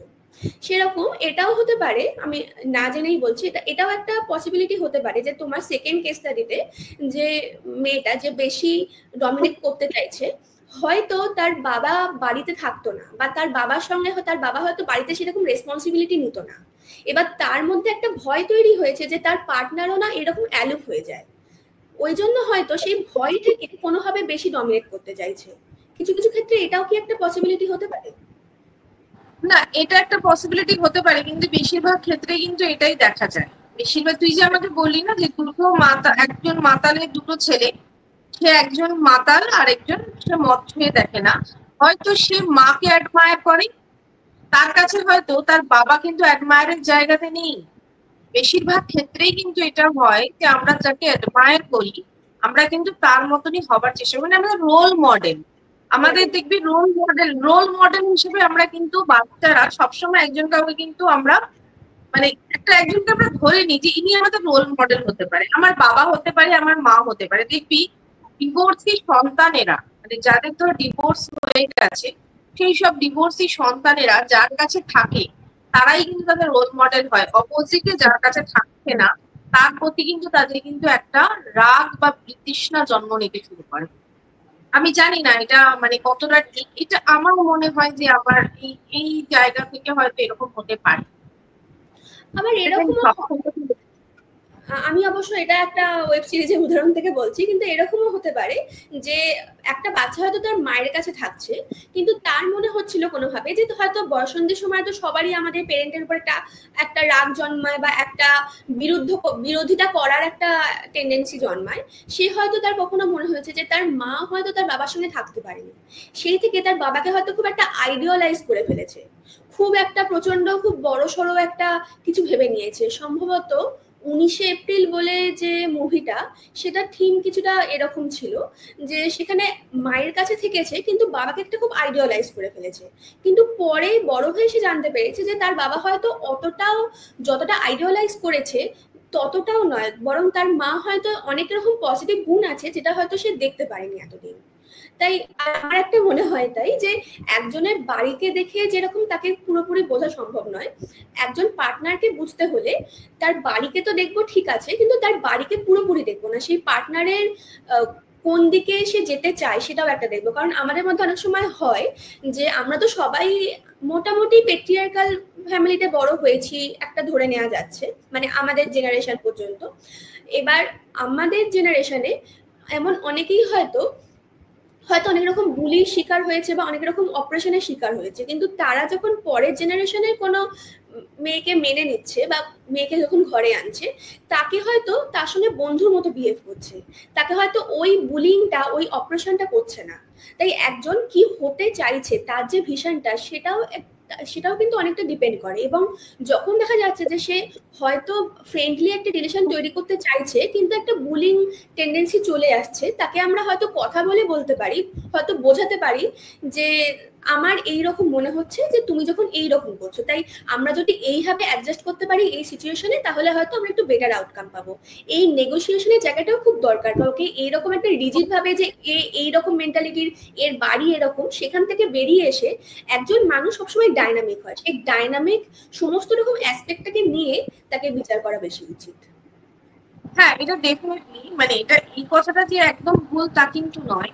আমি তোকে বলছি যে আমার রিসেন্টলি আমার কাছে একজন ক্লায়েন্ট এসেছিলেন, সে যেই মেয়েটিকে বিয়ে করেছে সেই মেয়েটি একটু গ্রামের দিকে থাকে, মানে একটু একদমই গ্রাম আর কি বলা যেতে পারে। মেয়েটিকে বিয়ে করে নেওয়ার পর মানে ছেলেটির ফ্যামিলি খুবই মানে হাই সোসাইটিতে বিলং করে, হাই এডুকেশনে বিলং করে। মেয়েটির এডুকেশনটা আছে কিন্তু ওরকম টাইপের প্রফেশনালি স্কিল তার মধ্যে নেই। ছেলেটি যখন মেয়েটিকে বিয়ে করে নিয়ে আসলো, ছেলেটির বাবা মা মেয়েটিকে নানান রকম টর্চার শুরু করলো, মেন্টাল টর্চার। মেয়েটি এতটাই ফোবিয়াটিক হয়ে গেছে যে আমার কাছে যখন এসছে মেয়েটির হাত পা কাঁপতে শুরু করেছে, মানে মেয়েটি ভয় পাচ্ছে আমি তাকে কি বলবো। মানে আমার তাকে দেখে ভীষণ ভাবে একটা মনে হলো যে সে ভীষণ ফোবিয়াটিক হয়ে গেছে। তার মধ্যে একটা অ্যাঙ্গার ইস্যু একদমই নেই, নির্লিপ্ত মানুষ, সে খালি ভয় পাচ্ছে। মানে সে বলছে যে আমার ঘরে যদি কেউ পড়া নাড়ে আমি আতঙ্কগ্রস্ত হয়ে যাই, আমি দরজা বন্ধ করতে ভয় পাই। এটা কেন হচ্ছে, মানে এবার বুঝতে পারছিস। এবার তারপরে আমি যখন মেয়েটির সঙ্গে কথা বললাম, বলার পরে আমি যখন তার হাজবেন্ডের সঙ্গে কথা বলতে শুরু করলাম, আমি ফিল করলাম সামহাউ তার ফ্যামিলির মধ্যে, মানে আমরা তো দেখ আমাদেরকে তো স্যার সবসময় বলেন যে আমাদের যখন আমরা কাপল থেরাপি করবো তখন তো ডেফিনেটলি তো তার হাজবেন্ডের সঙ্গে কথা, পার্টনারদের সঙ্গে কথা বলতে হয়। এছাড়াও আমি যেটা করে থাকি, যদি আমার কাছে কোনো হাজবেন্ড আসে তার নিজস্ব প্রবলেম নিয়ে, আমি তার ওয়াইফের সঙ্গে কিন্তু কথা বলি। তার ওয়াইফ যদি আসে নিজস্ব প্রবলেম নিয়ে, তার হাজবেন্ডের সঙ্গে আমি কথা বলি। আমার মনে হলো সামহাউ যে ছেলেটির মধ্যেও কিন্তু কিছু কিছু বিচার তার বাবা মার মধ্যে, বাবা মার যে বিচারগুলো তার ওয়াইফের সাথে করছে, ছেলেটির মধ্যেও কিন্তু কিছু কিছু বিচার আছে। আমরা সেটা কিন্তু একদম ভুলতে পারি না, সেটা ছেড়ে দিতে পারি না। কিন্তু হয়তো 50% আছে, 50% নেই, কিন্তু আছে। সে এমন অনেক কিছু আমাকে বললো যেটা শুনে আমার মনে হলো যে সামহাউ তার বাবা মা হয়তো এরকম এরকম। মানে সে আমাকে কিছু কথা বলেছে যেটা আমার খারাপ লেগেছে, মানে আমার কানে বেঁধেছে। মানে আমরা তো দেখ, আমরা তো এমন একটা প্রফেশন নিয়ে রয়েছে, আমাদের কান আর চোখ দুটোই তো একদম স্ট্রং রাখতে হয়। কানের মধ্যে যেন একটা বাজলো যে না, এই কথাটা তো ঠিক হলো না, এই কথাটা তাকে একটু রেসপেক্ট দিয়ে বলাটা উচিত ছিল। মানে আমার এটা মনে হলো, দেখ এটা পরিবার যে সবসময় যে ঠিক পরিবার দিয়ে যাওয়া সবসময় বিচার করবো সেটা কিন্তু নয়, কিন্তু আমার মনে হয় সামহাউ পরিবারটা একটা কিন্তু ইম্পর্টেন্ট পার্ট, রোল প্লে করে। আর আরো একটা ব্যাপার, আমাদের মধ্যে এই যে তুমি যেটা বলে রোল মডেল আমরা করছি, তাতে অনেকটা সময় একটা প্রবলেম হয় যে আমাদের মধ্যে অনেক আনকনসিয়াস কিছু বিলিফ চলে আসে। আমরা হয়তো একজন ভাবছি যে আমি খুব মডার্ন, আমি অনেকটা ফেমিনিস্ট, আমি মেয়েদেরকে সমকক্ষ হিসেবে ভাবতে চাই, কিন্তু আমাদের আনকনসিয়াসলি এমন কিছু বিশ্বাস থেকে আসে যেটা হয়তো আমরা পিন পয়েন্ট করতে পারি না, ধরতে পারি না, কিন্তু সেই বিশ্বাসগুলো থেকে আমাদের হয়তো, আমরা হয়তো কেউ বাড়িতে এসে হয়তো আমরা পুরোনো দিনের যে স্ট্রাকচার সেটা ফলো করতে শুরু করে দিই। যেরকম আমরা এখানে আমাদের যে 3 নম্বর কেস স্টাডি সেইটা এখানে বলছি এই প্রসঙ্গে, যে একজন মোটামুটি ধরুন 30-35 বছর বয়সী, হয়তো 35-37 এরকম বয়সী একজন ফিমেল, একজন মহিলা এই কোশ্চেনটা আমাদের কাছে এনেছেন যে তিনি এবং তার হাজবেন্ড দুজনেই প্রায় 10 বছর ধরে 10 বছরের ম্যারিড লাইফ, এবং তারা দুজনেই ওয়ার্কিং, তারা দুজনেই প্রায় সিমিলার একটা কেরিয়ারে আছেন, সিমিলার প্রফেশনে আছেন, তাদের দায়িত্ব প্রায় সমান। এবার দুজনেই 10টা-5টা ডিউটি করেন, করে বাড়ি ফেরেন। কিন্তু বাড়ি ফিরে এসে যে মহিলা, তাকেই বাড়ির সমস্ত কাজ করতে হয়। তাদের 2 বাচ্চা আছে, সেই বাচ্চাদের দায়িত্ব, বাচ্চাদের হোমওয়ার্ক করানো, বাচ্চাদের স্কুলে নিয়ে যাওয়া, বাচ্চাদের জামা কাপড় রেডি করানো থেকে শুরু করে বাড়িতে রান্না কি হয়েছে, আরো কোনো কিছু কিনতে হতো কিনা, বাজার দোকান করতে হতো কিনা, বা বাড়ির হয়তো এসিটা খারাপ হয়ে গেছে সেটা সারানো, এই সমস্ত ছোট ছোট জিনিসপত্র হয়তো এই মহিলাকেই করতে হয়। আর যে লোকটি, সে হয়তো সে হয়তো বলে যে আমি খুব ক্লান্ত কাজ করে। এবার সে ক্লান্ত, সেটা কখনোই মিথ্যে নয়, আমরা ধরে নিচ্ছি। এবং যে মহিলা, সেও কিন্তু সমানভাবেই ক্লান্ত। কিন্তু তারপরও আমাদের একটা জেন্ডার এক্সপেকটেশন চলে আসছে যে সেখানে এই মেয়েটাকে এই ব্যাপারটা নিতে হবে, এই দায়িত্ব নিতে হবে। এক্ষেত্রে আমরা একটা পড়েছি সাইকোলজিতে, দু রকমের ফ্যামিলি হতে পারে। একটা হচ্ছে ট্র্যাডিশনাল ফ্যামিলি, যেটা আমরা জানি, একটা হচ্ছে ইগালিটেরিয়ান ফ্যামিলি, যেটা নতুন ভাবে যেটা ছেলে মেয়ে দুজনেই আসছে। এবং সেই ইগালিটেরিয়ান ফ্যামিলি বলছে যখন একজন মেয়ে, আগে যেটা হতো যে ছেলে বাইরেটা সামলাতো, মেয়ে ঘরটা সামলাতো। এবার ইগালিটেরিয়ান ফ্যামিলিতে যখন একজন মেয়ে বাইরের দায়িত্ব নিচ্ছে, বা সে হয়তো ফাইন্যান্সিয়ালি খুব কিছু রোজগার যদি নাও করুক, তাও সে হয়তো বাইরের হয়তো কিছু কাজকর্ম করা, কিছু হয়তো বাচ্চাদের স্কুলের সমস্ত কিছু দেখা, এইরকম কিছু দায়িত্ব নিচ্ছে, বাড়ির কিছু কিছু কর্তব্য ছেলেদের নিয়ে নেওয়াটা উচিত। যেটা আমরা বিদেশে এখন বেশি করে দেখতে পাই, যে সেখানে ছেলেরাও বাড়ির কাজ করছে। এটা একটা মুভি আছে, জিন্দেগি না মিলেগি দোবারা, সেইখানে একটা সিনে আছে যে রাহুল বোসের যে ক্যারেক্টারটা, তার সঙ্গে প্রিয়াঙ্কা চোপড়ার ক্যারেক্টারের বিয়ে হয়েছিল। এবং রাহুল বোস খুব অথরিটেরিয়ান মাইন্ডসেটের, এবং সে একবার বলেছিল যে আমি আমার আগের জেনারেশন পর্যন্ত আমার ফ্যামিলিতে কোনো মেয়ে কাজ করেনি, কিন্তু আমি আমার ওয়াইফকে কাজ করতে দিয়েছি, কাজ করতে পারমিশন দিয়েছি। তো সেই ক্ষেত্রে যে এক্সপেকটেশনের যে অসমতা, সেটাও কিন্তু চলে আসে, যে একজন ছেলে সে কি এক্সপেক্ট করবে, সে কি বাড়ির কাজটা করে নিতে তার কি লজ্জা হবে, তার কি মনে হবে যে এটা তো মেয়ের কাজ, আমি কেন করব, তাহলে কি আমি ঠিকমতো কন্ট্রোল করতে পারছি না, আমি কি ঠিকমতো ফ্যামিলির হেড হয়ে উঠতে পারছি না, সেই রকম ভাববে, নাকি সে ভাববে। আবার এটাও আমি কোরা বলে একটা প্ল্যাটফর্মে পড়েছিলাম, যে ছেলেরা যখন বাড়ির কাজে হেল্প করতে যায়, সেইটা হয়তো খুব একটা ভালো টার্ম না। কারণ বাড়িতে তো ছেলেরাও থাকে, তো বাড়ির কাজ করবে, তো বাড়ির কাজ করুক, বাড়ির কাজে হেল্প কেন করবে।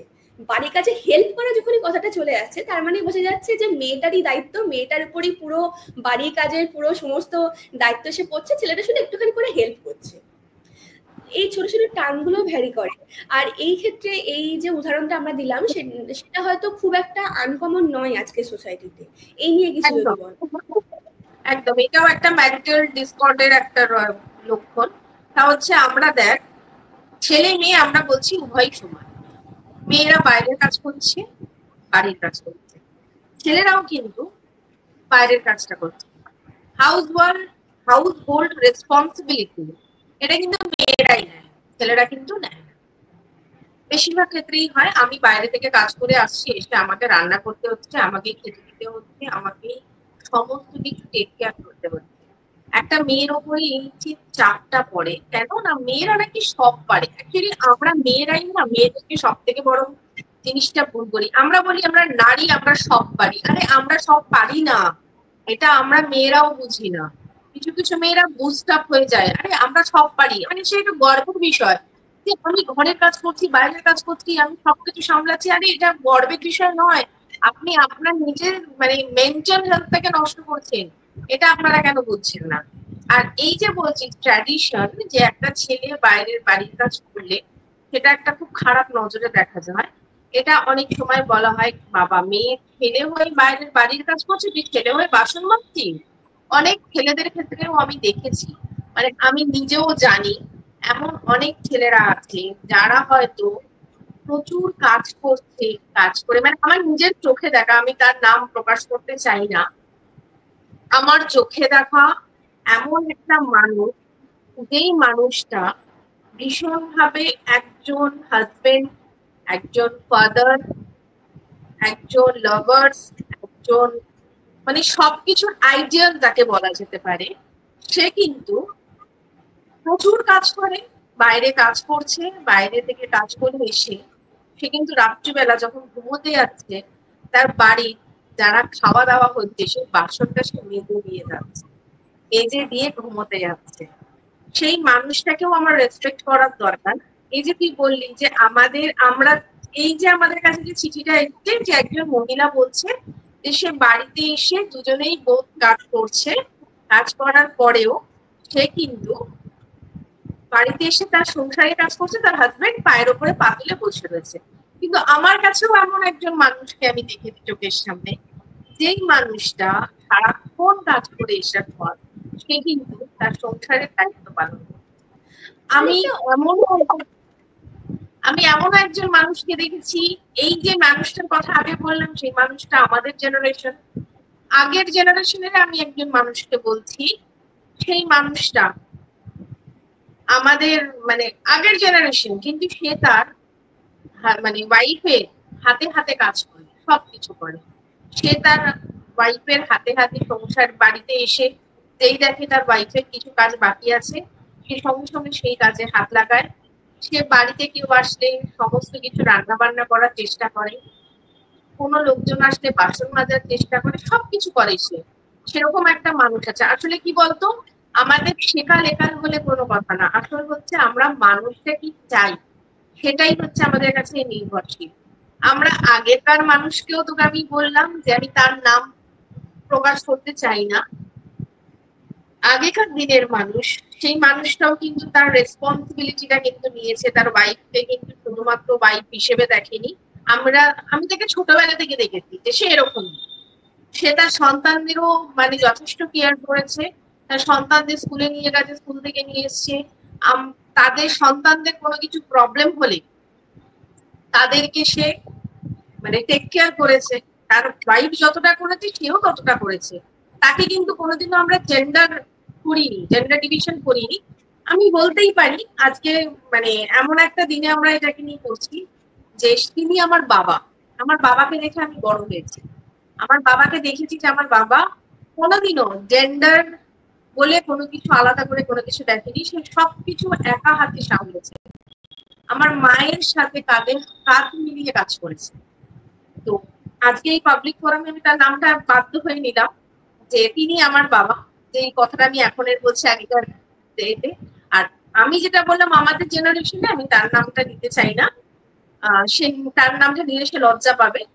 তো আমি তাকেও দেখেছি যে সে সবগুলোই যে বললাম না, একাল সেকাল বলে কিছু হয় না, সম্পর্কটা তুমি কিরকম ভাবে রাখতে চাও সেটাই হচ্ছে ইম্পর্টেন্ট। তুমি তোমার পার্টনারকে কতটা রেসপেক্ট করবে, তুমি তোমার পার্টনারকে কতটা কেয়ার করবে, সেটা তোমার উপর নির্ভর করবে, বাকি আর অন্য কোনো কিছু নির্ভর করে না। খুব দামি কথাটা বললে দিদি। আর তার সঙ্গে আমার একটা কথা মনে হলো যে ছেলেরা যে এই রান্না করা, বাসন মাজা এগুলো যে করে না, সেটা তো কখনোই না। একজন ছেলে যখন হোস্টেলে থাকছে সে সবই করছে। বা রিসেন্টলি আমি একটা ক্যাম্পিং ট্রিপে গেছিলাম, সেখানে বিভিন্ন বড় বড় পর্বতারোহীদের সঙ্গে আলাপ হলো, বা তাদের বিভিন্ন বইও পড়ছিলাম যে তারা সেখানে গিয়ে তো সমস্তই প্রায় একা করেছে। সেখানে একজন মেয়েকে থাকতে হবে তবে সে করবে, সেরকম কোনো ব্যাপার আসেনি। ইভেন যখন আমাদের হয়তো রাস্তাঘাটের বিভিন্ন ধাবা বা বিভিন্ন ছোটখাটো গুমটি দোকান, সেখানে যে কোনো একটা মেয়ে এসে যে বাসনগুলো মেজে দেবে, বা সেখানে যে একজন মেয়েই রান্না করবে, বা সেফ যারা হয় তারা যে একজন মেয়েই হবে, তার তো কিন্তু আর যখনই এই ব্যাপারগুলো যখন একটা মনিটারি ভ্যালু যখন একটা অ্যাটাচড হয়ে থাকছে, তখনই ছেলেদের সেখানে কোনো খুব একটা লজ্জা নেই। কিন্তু যখন বাড়িতে করে নিজের মানুষদের সঙ্গে, নিজের মানুষদের জন্য যখন কিছু করার কথা ওঠে, তখনই যেন এটা মেয়েদের কাজ, এটা এইরকম ব্যাপারটা হয়ে যায়, যেন মেয়েরা খেলো কাজ করার জন্য বেশি সুটেবল। ব্যাপারটা কি বলতো, ব্যাপারটা এখানেও কিন্তু পরিবারের কথাটা আমি তোকে বলবো, এখানেও কিন্তু পরিবারের একটা কিন্তু মাই আসে। তুই দেখবি, আমার বাবার কথা বললাম, আমার ঠাকুমা কিন্তু কোনোদিনও আমার বাবাদেরকে বলেনি। আপনারা জানিয়ে দিই ইনসিডেন্টালি আজকে হ্যাপি ফাদার্স ডে, সেই দিনকে আমরা এই রেকর্ড করছি, তাই এই আজকের দিনের পরিপ্রেক্ষিতে তোমার এই যে উদাহরণটা শেয়ার করছো পার্সোনাল লাইফে, সেটা অনেক বেশি গুরুত্বপূর্ণ হয়ে উঠছে। একদম, মানে আমি ওটাই বলছি যে আমার বাবা, জানি না আমার বাবাকে আমি এই ভিডিওটা দেখাবো যেদিনকে আমাদের এটা মানে পডকাস্ট হয়ে আমাদের ইউটিউবে আসবে। আমার ঠাকুমা নিজে চাকরি করতেন, আমার ঠাকুমা কিন্তু আমার জেঠু বাবা সবাইকে কিন্তু মানে মানে যেটা কি বলবো, তোর হাউস হোল্ড রেসপন্সিবিলিটি সবকিছু শিখিয়েছিলেন। তিনি কিন্তু কোনোদিনও জেন্ডারে করেননি যে তুমি আমার ছেলে, তুমি কেন রান্না করছো।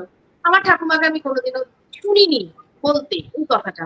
আমার বাবার মধ্যেও যে জিনিসটা রয়েছে যে আমার বাবা কোনোদিনও জেন্ডার ইকুয়ালিটি করেনি আমাদের সঙ্গে।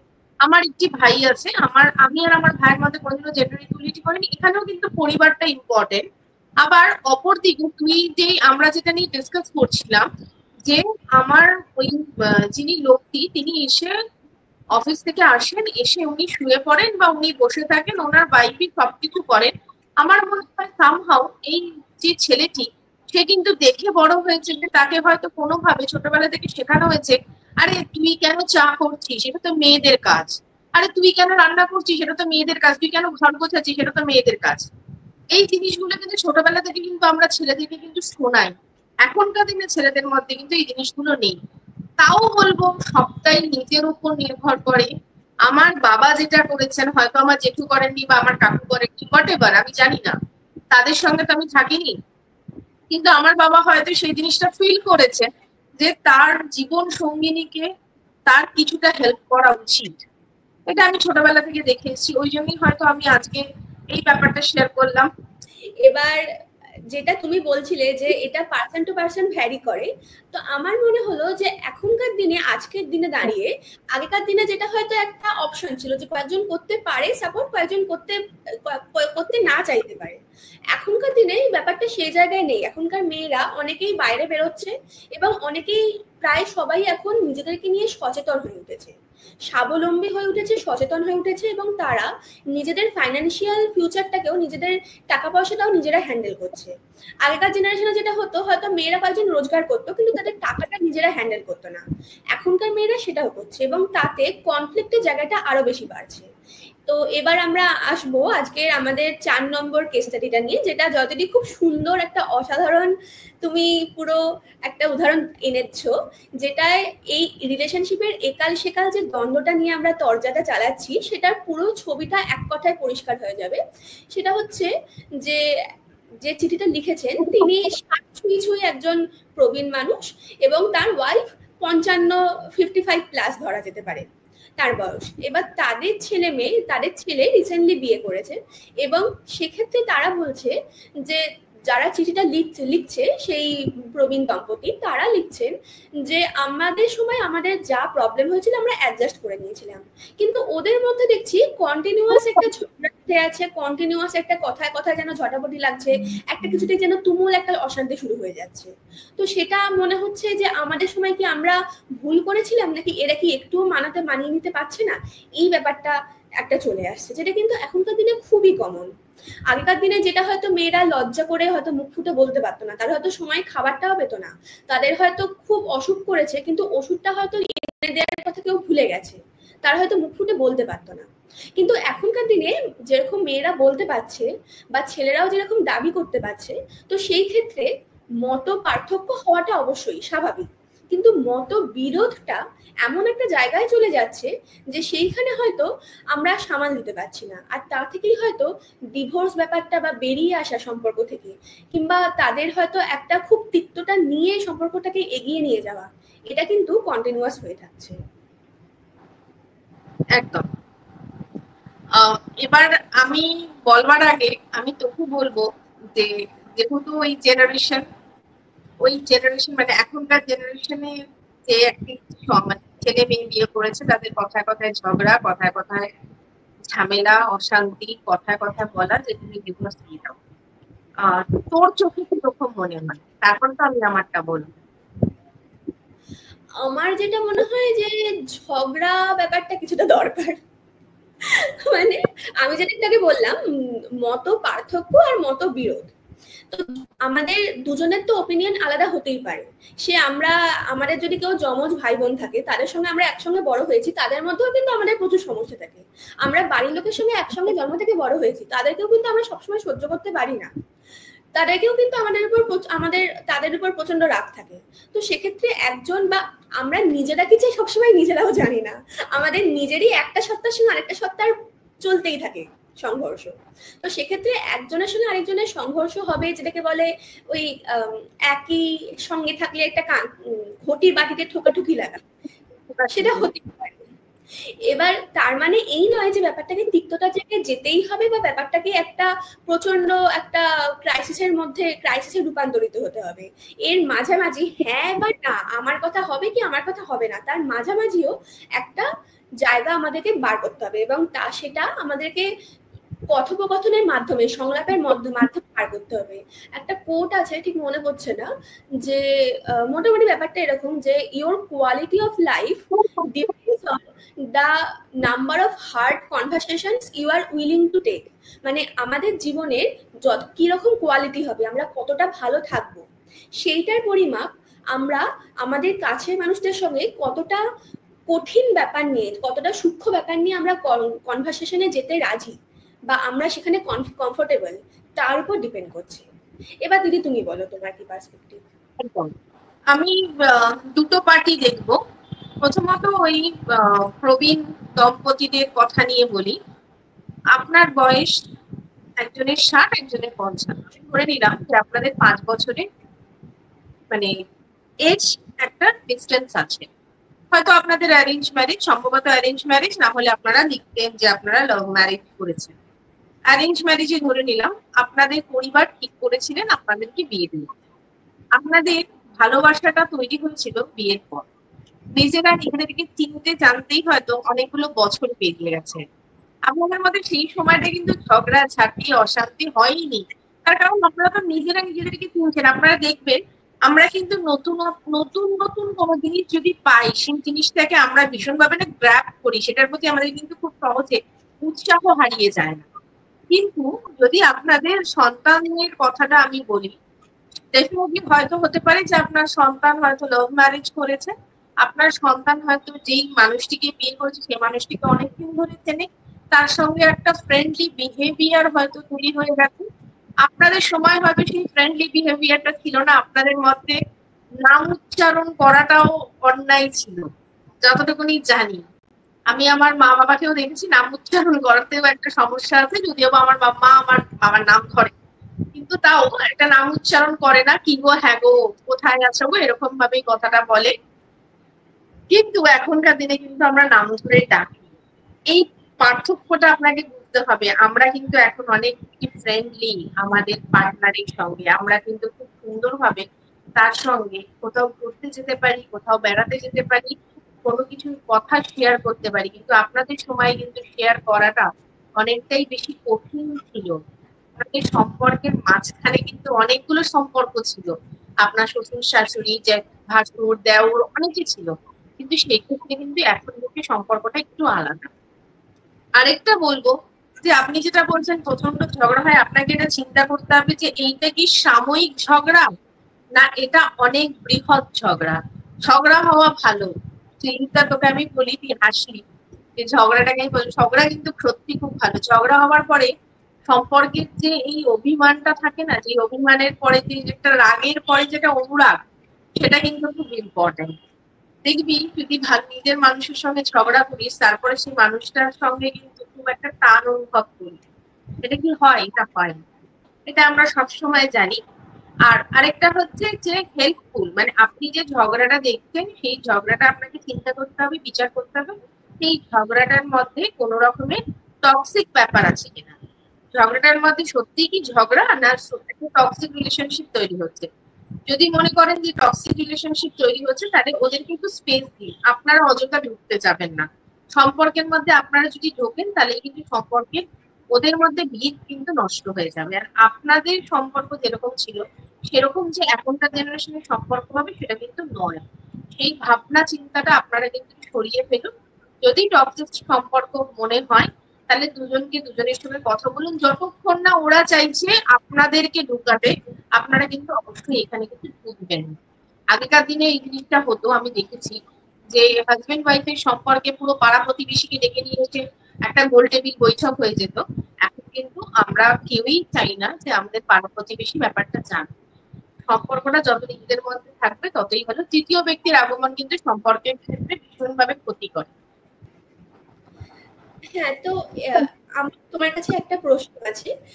তুমি যেহেতু প্রিম্যারিটাল কাপলদের গাইডেন্স দাও বা বিভিন্ন ম্যারিটাল কাপলদেরও বিভিন্ন রকম সমস্যায় তুমি গাইডেন্স দিয়ে থাকো, সাইকো এডুকেট করে থাকো প্রায় 4-5 বছর ধরে, এবং তুমি সাইকোলজির বিভিন্ন স্ট্রিম নিয়ে তুমি 10 বছর ধরে কি তার বেশি সময় ধরে পড়াশোনা করছো। তাই তোমার কাছে আমার প্রশ্ন হচ্ছে যে এখনকার দিনে যেটা দেখি যে বিয়ের তো দুরকম ইংলিশে টার্ম আছে, বাংলায় তো শুধু বিয়ে বা সংস্কৃতে শুধু বিবাহ। একটা হচ্ছে ম্যারেজ, একটা হচ্ছে ওয়েডিং। ওয়েডিংটাকে বলা হয় একটা পার্টি, যে বিয়ের একটা ঘটনাটা, আর ম্যারেজটা হচ্ছে যে প্রবাহটা, যে জার্নি। তো আমরা এখনকার দিনে ভারতে বিশেষ করে ওয়েডিংটাকে খুব গুরুত্ব দিচ্ছি।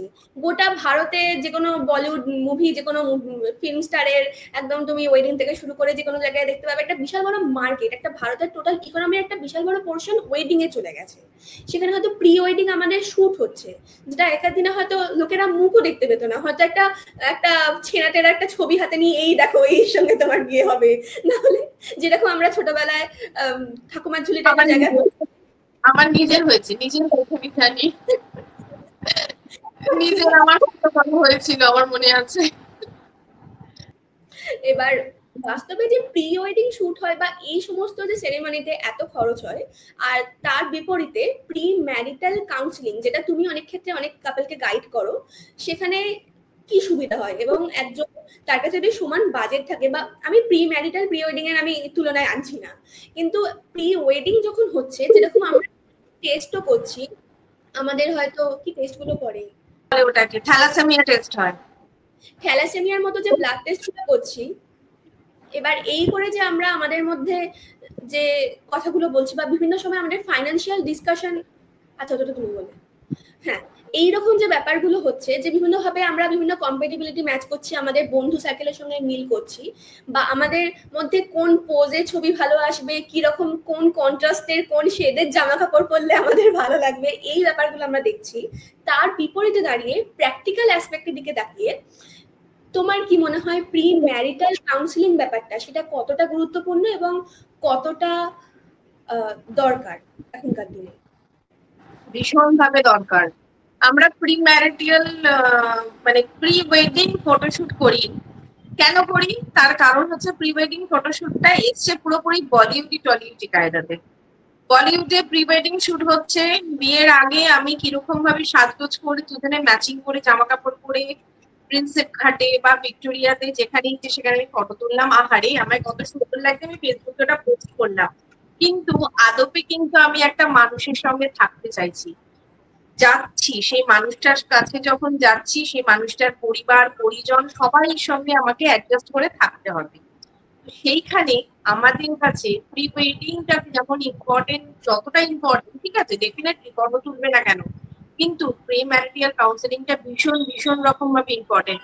কারণ যে মানুষটার সঙ্গে থাকতে যাচ্ছি সেই মানুষটাকে তো আমি চিনলাম না, আমরা মনে করি যে মানুষটাকে আমি চিনে গেছি জেনে গেছি, কিন্তু তাহলে আমি বলবো তাহলে ভবিষ্যতে গিয়ে কেন এতটা কনফ্লিক্ট তৈরি হচ্ছে, কেন ঝামেলা হচ্ছে, কেন অশান্তি হচ্ছে। প্রি ওয়েডিং এর থেকেও ইম্পর্টেন্ট হচ্ছে প্রি ম্যারিটাল কাউন্সিলিং, এটা ভীষণ ভাবে ইম্পর্টেন্ট। আপনারা যেমন থ্যালাসেমিয়ার জন্য টেস্ট করছেন, ব্লাড টেস্ট করছেন, মনের টেস্টটা করে নিন, মনটা ম্যাচিং হবে কিনা সেই টেস্টটা কিন্তু ভীষণ ইম্পর্টেন্ট। না হলে কিন্তু মানুষটার সঙ্গে থাকবে, কারণ অনেকের অনেক রকমের সমস্যা হতে পারে। আমি মানে প্রায় অনেকগুলো কেসে দেখেছি যে প্রি ম্যারিটালে অনেকে এসে অনেক রকমের সমস্যা তৈরি বলেছে আমাকে, কারো সেক্সুয়াল অ্যাংজাইটি আছে, কেউ হয়তো কোনোভাবে ছোটবেলায় অ্যাবিউজ হয়েছে, সে হয়তো কাছাকাছি যেতে ভয় পাচ্ছে, সেই ভীতিটা সেটাও কিন্তু ইম্পর্টেন্ট। আমাদের কিন্তু মানে ভুললে চলবে না যে আমরা যেমন খাবার খাচ্ছি, আমরা যেমন ঘুমটা প্রয়োজন, তেমন সেক্সটাও প্রয়োজন, সেক্সটাও কিন্তু একটা ম্যারিড লাইফের অংশ, এটা আমরা কখনো ভুলতে পারি না।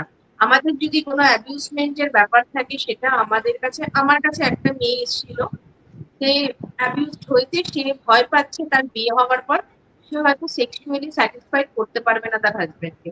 তার 2-3টে সিটিং নেওয়ার পরে সে এখন হ্যাপিলি ম্যারিড, মানে আমি তাকে দেখি সে হ্যাপিলি ম্যারিড হয়ে সে রয়েছে, তার একটি সন্তানও হয়ে গেছে। সেই বুদ্ধিমানের মতন সে যে আমার কাছে এসে তার প্রথমেই যে প্রবলেম গুলো শেয়ার করে সে যে ওই সেশন গুলো নিয়েছিল, সে কিন্তু আজকে খুব হ্যাপি রয়েছে। এরকম ভাবে অনেক আমাদের কাছে কিন্তু কেসেস আসে, যেটা পরবর্তীকালে আমরা জানতে পারি। তাই জন্য তোকে আমি বলবো, তুই যে আমাকে প্রশ্নটা করলি, প্রি ওয়েডিং শুটের থেকেও ইম্পর্টেন্ট কিন্তু প্রি ম্যারিটাল একটা কাউন্সিলিং, এটা অবশ্যই আপনারা কিন্তু করবেন। আচ্ছা একটা ছোট্ট প্রশ্ন করি, আমার হঠাৎ মনে হলো যে তোমার কি মনে হয় যে কোনো মেল পার্টনারের সঙ্গে, অবশ্যই যারা হেটারোসেক্সুয়াল, যে কোনো মেল পার্টনারের সঙ্গে যে কোনো ফিমেল পার্টনারের ম্যাচ হতে পারে, নাকি তাদের মধ্যে কিছু পার্টিকুলার ফাইন্যান্সিয়াল হ্যাবিট, তাদের পার্টিকুলার ভ্যালুজ, অ্যাসপিরেশনস, লাইফস্টাইল, এরকম কিছু কিছু ম্যাচ হওয়া দরকার? কতটা অ্যাডজাস্ট করা যেতে পারে, কতটা অ্যাডজাস্ট পসিবল বা কতটা অ্যাডজাস্ট করা আমাদের পক্ষে ভালো এবং কতটা বাকি আমাদের ছেড়ে দিতে হয়?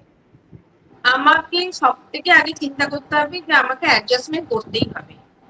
আমরা যদি মেট্রোতে উঠে ধর তুই খুব ভালোভাবে যেতে পারবি, আমরা যেটা লেডিস সিটের কথা যদি আমি বলে থাকি, এখন যে মেট্রোগুলো উঠেছে সেই মেট্রোগুলোতে কিন্তু 6 জন বসা যায়। অনেক সময় আমরা দেখি যে খুব বাচ্চা একজন উঠেছে, আমরা কিন্তু তাকে একটু চেপে চুপে বসিয়ে একজনকে সিট করে দিতে পারি। এবার তোর উপরে মানে যে 6 জন বসে আছে তাদের উপরে নির্ভর করে তারা ওইটুকুনি স্পেস অ্যাডজাস্ট করবে। ওইটুকুনি স্পেস অ্যাডজাস্ট করলেই কিন্তু একটা মানুষ বসতে পারে, একটা বাচ্চা বসতে পারে। আর যদি আমরা 6 জনের মধ্যে একজন মনে করি যে না আমি স্পেস অ্যাডজাস্ট করবো না, সেই মানুষটা কিন্তু বসতে পারবে। সম্পর্কটাও সেরকম, আমি কতটা অ্যাডজাস্টমেন্ট করবো সেটা আমার উপরে নির্ভর করছে। আর যে অ্যাডজাস্ট করছে না, মানে যার সঙ্গে আমি অ্যাডজাস্ট করছি, তারও কিন্তু একটা ইম্পর্টেন্ট রোল থেকে যায় যে সে কতটা ওই অ্যাডজাস্টমেন্টটা নিতে পারছে। যেইখানে আমার নিজের ইগো মানে আমার নিজের সেলফ রেসপেক্টে ধাক্কা লাগবে, সেই মুহূর্তেই সেই অ্যাডজাস্টমেন্ট থেকে কিন্তু সরে আসতে হয়। কারণ আমি প্রথমেই বলছি যে কোনো সম্পর্কে, অন্তত এই ভালোবাসার সম্পর্ক সব থেকে মূল ভিত্তি হলো রেসপেক্ট।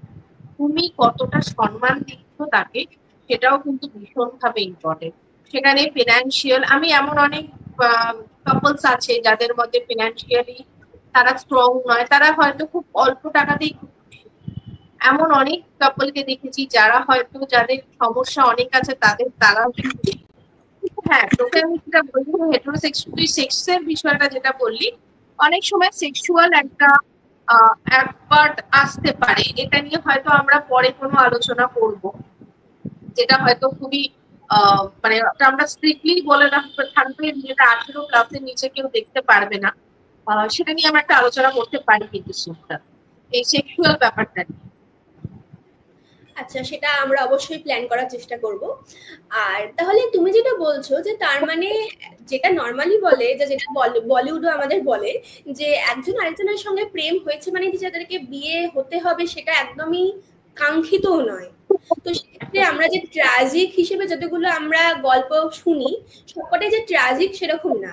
যেরকম আমার মনে আছে একটু বড় বয়সে হয়তো কলেজ শেষ করার পর বা কলেজ শেষ করছি সেই সময় আমি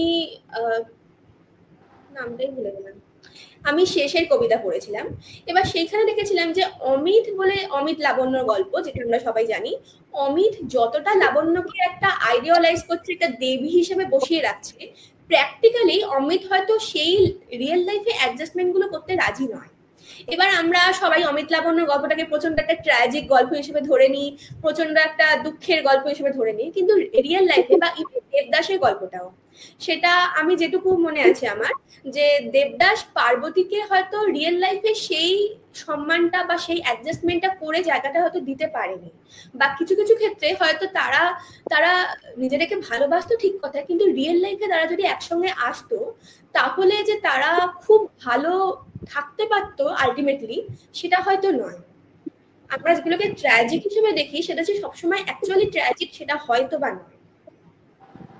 হ্যাঁ, এটা খুব সত্যি কথা। মানে আমাদের আমি বললাম না যে আমি যদি মনে করি এই ধর আমি দুটো হাত দিয়ে যদি দুটো হাতকে ধরি তবেই যে দুটো হাত একসঙ্গে হবে, একটা হাত যদি চেষ্টা করে আরেকটা হাত যদি না আসে তাহলে তো সেটা হবে না। রিলেশনশিপটাও সেরকম, রিলেশনশিপের ক্ষেত্রে না দুজনকেই কিন্তু বোথ রেসপন্সিবিলিটি নিতে হয়, বোথ রেসপেক্ট করতে হয়, না হলে কিন্তু রিলেশনশিপ টেকে না। কারণ রিলেশনশিপ মানেই হচ্ছে দুটো হাতকে একসঙ্গে হবে, না হলে কিন্তু খুব হয়। সুন্দর, খুব সুন্দর উদাহরণ দিয়ে বোঝাচ্ছ মেট্রো সিট তারপর দুখানা হাত। তো আমরা আমাদের পডকাস্টটা অলরেডি অনেকটা বড় হয়ে গেছে, আমাদের নিজেদের আলোচনা করতে খুব ভালো লেগেছে, আশা করি তোমাদেরও খুব ভালো লাগবে। আর আমরা আজকে শেষ একটা প্রশ্ন নিয়ে শেষ করব, তার আগে বলে দিচ্ছি যদি আমাদের পডকাস্টটা তোমাদের শুনতে ভালো লেগে থাকে লাইক করো, শেয়ার করো, আর এই চ্যানেলটাকে সাবস্ক্রাইব করতে পারো। আর আমি জয়তিদির ফেসবুক পেজের লিংক ডেসক্রিপশন বক্সে দিয়ে রাখবো এবং আমারও ফেসবুক পেজের লিংক ডেসক্রিপশনে দিয়ে রাখবো, তোমরা চেক করতে পারো। আর লাস্টে আমরা যে প্রশ্নটা নিয়ে শেষ করব জয়দিদি তোমার কাছে, যে এই যে বললাম যে আলোচনা করলাম রিলেশনশিপের একাল হোক সেকাল হোক বহু রকম ফ্যাক্টর কাজ করে, কোন একটাকে আমরা ভালো বলতে পারি না, বা একালের যে কোনো রিলেশন, যে কোনো মানুষের, দুই মানুষের রিলেশনকে সবাই কম্প্যাটেবল নয় বা সবাই ভালোভাবে থাকতে পারছে না, এবং তাদের মধ্যে এই নয় যে এ ভালো থাকছে এ ভালো থাকতে পারবে না, ভালো থাকাটা একটা চয়েসের মধ্যে পড়ে যাচ্ছে, একটা স্কিলের মধ্যে পড়ে যাচ্ছে। তো সেক্ষেত্রে তোমার যদি কিছু পয়েন্ট তুমি বলো যে কিভাবে এখনকার কাপল হোক বা আগেকার দিনের কাপল হোক যারা পডকাস্টটা দেখবে, তারা কি কি স্কিল বা কি কি জিনিস খেয়াল করলে তারা আরেকটু ভালোভাবে রিলেশনশিপে থাকতে পারবে। আমি বলতে চাই, এটা সবাই জানে, golden rules of conjugal life, যেটা মানে সহমর্মিতা, দুই পার্টনারের মধ্যে সহমর্মিতা থাকাটা ভীষণভাবে ইম্পর্টেন্ট। সমবেদনা, অন্যের জায়গাতে বসিয়ে যদি তার কষ্টটা যদি বুঝি, তাহলে অনেক সময় সমস্যার সমাধান হতে পারে। মানে আমি আমার পার্টনারের যে সমস্যাটা আছে সেটা যদি আমি তার জায়গায় বসিয়ে শুনি। সেকেন্ড, থার্ড পয়েন্ট, তাকে শুনতে হবে, তার পার্টনারের কথা সবার আগে শোনা দরকার, আমি শুধু বলবো সেটা কিন্তু নয়। আরেকটা কি, যে বি ফ্রেন্ডলি, এমন বন্ধুত্ব করব যে পার্টনারের মধ্যে একটা বন্ধুত্ব, মানে দুই পার্টনারের মধ্যে একটা বন্ধুত্ব সুলভ একটা ব্যাপার থাকবে। অনেক মানুষ হচ্ছে নিজের ভালো বা মন্দ কেয়ার করে না, কিন্তু পার্টনারের ভালো মন্দ কেয়ার করতে হবে। কিন্তু এটা আপনাদের বুঝতে হবে না যে পার্টনার কিন্তু আপনার সঙ্গে রয়েছে, তার ভালো মন্দ আপনাকে সবকিছুই কেয়ার করতে হবে। লিসেন টু আদার্স, মানে যেটা আমি বললাম যে পার্টনারের কথা আপনাকে শুনতে হবে। আমার কল্পনা থেকে বেরিয়ে, মানে ধরুন আপনি আপনার পার্টনারকে অন্য একটা রূপে দেখতে চান, হয়তো আপনার পার্টনারটা সেটা নয়, তাহলে কি আপনি আপনার পার্টনারকে সেই রূপেই কি আনতে চাইবেন? আনবেন না। আপনার পার্টনার যেরকম সেরকম ভাবেই তাকে ভালোবাসতে হবে। আরেকটা কি, সব থেকে বড়, মানে খুবই ইম্পর্টেন্ট জিনিস, ক্রিটিসিজম। পার্টনারের ক্রিটিসিজম করবেন না। তোমার এটা খারাপ, তোমার ওটা খারাপ, তোমার মা ওটা খারাপ, তোমার মায়ের সেটা খারাপ, তোমার ভাইয়ের ওটা খারাপ, তোমার বাবার ওটা খারাপ। ক্রিটিসিজম কখনো করবেন না। সম্পর্কে ক্রিটিসিজম কিন্তু সব থেকে বড় কিন্তু ব্লান্ডার, এটা কিন্তু কখনো করবেন না। আরেকটা কি, কন্ট্রোল করবার চেষ্টা করবেন না। পার্টনারকে কন্ট্রোল করার একদমই কোনোভাবে কিন্তু চেষ্টা করবেন না। আরেকটা কি, প্রতিশোধ স্পৃহা, মানে ধরুন আপনি, আপনার পার্টনার কোনোভাবে কোনো কিছু বলেছে আপনার, সেটা আপনার ভালো লাগে, সেই জিনিসটা যদি আপনি মনে করেন যে আমাকেও এটা বলেছে তো আমাকে রিভেঞ্জ নিতে হবে, সেই রিভেঞ্জের জায়গা থেকে কিন্তু আপনার কিন্তু সরে আসতে হবে। কিন্তু এটা কিন্তু সব থেকে বড় ইম্পর্টেন্ট কতগুলো জিনিস। আর যেটা কি, যে আপনাকে আমি যেটা বলবো যে গডম্যান থিওরির একটা ব্যাপার আছে, সেটা আমি এখন এখানে ডিসকাস করলাম না, যেটা সব থেকে বড় ম্যারিটাল কাউন্সিলিং এ আমাদের সব থেকে ইম্পর্টেন্ট গডম্যান থিওরি, সেটাও কিন্তু কিছুটা এখানের সঙ্গে মিল। যেমন মানে আমরা বলতে পারি যে আমরা পার্টনারের কোনো কোনো ছোট ছোট জিনিসই কিন্তু প্রশংসা করতে পারি। ধরুন একটা সামান্য চাই আপনাকে করে এনে দিয়েছে, আপনি বলতে পারেন যে বাহ সুন্দর তো চাটা খেতে হয়েছে আজকে। বা আপনার হাজবেন্ড, যেখানে বলছি, যেটা আমি বলছি যে কাজ করতে চায় না, তাকে ছোট ছোট কাজ না একটুখানি দিন। যেমন ধরুন একটুখানি বলুন, একটু ভালোভাবে গিয়ে বলুন যে একটু চাদরটা পেতে দাও তো, হয়তো সে চাদরটা আগোছালো করে পেতেছে, তাকে একটু প্রশংসা করুন, আর খুব সুন্দর চাদরটা পেছনে, দেখবেন আপনার না ওই পার্টনারে একটু ইন্টারেস্ট বাড়বে ওই চাদরটা পাতার জন্য, যে সে আমাকে একটুখানি প্রশংসা করেছে। আমরা কিন্তু প্রশংসা কিন্তু খুব ভালোবাসি, এটা কিন্তু দেখবি, এটা কিন্তু আমরা প্রশংসা কিন্তু খুব ভালোবাসি। কিন্তু লোকে, আমরা যদি আমাদের কিন্তু প্রশংসা করে। আর আরেকটা ব্যাপার হচ্ছে যে কিছু কিছু তথ্য মাথায় রাখতে হবে হাজবেন্ড আর ওয়াইফের মধ্যে, তার জন্মদিন, অ্যানিভার্সারি, এইসবগুলো কিন্তু মাথায় রাখতে হবে, ভুলে গেলে চলবে না। যদি ভুলে যান তাহলে অবশ্যই নিজের মোবাইল, তো এখন আমরা সবাই ইউজ করি, রিমাইন্ডার সেট করে রাখুন, তাহলে তাকে সেই দিনকে সারপ্রাইজটা দিতে পারবেন, দেখবেন সম্পর্কের সমীকরণটাই আলাদা হয়ে গেছে। আরেকটা বলতে পারি যে আহ মন কষাকষি হচ্ছে, ঝামেলা হচ্ছে, অশান্তি হচ্ছে, টুক করে হাজবেন্ডকে নিয়ে বা ওয়াইফকে নিয়ে বেরিয়ে পড়ুন, একটুখানি ঘুরে চলে আসুন, দেখবেন মাঝে মাঝে এই ঘোরাটা খুব বড় কিন্তু একটা আপনাদের ম্যারিটাল লাইফে কিন্তু বিশাল বড় একটা কিন্তু আনন্দ দেওয়ার চেষ্টা করবে। আর যখন দেখবেন একটু ঝগড়া হচ্ছে, একটু অশান্তি হচ্ছে, একটু স্পেস দিয়ে দিন।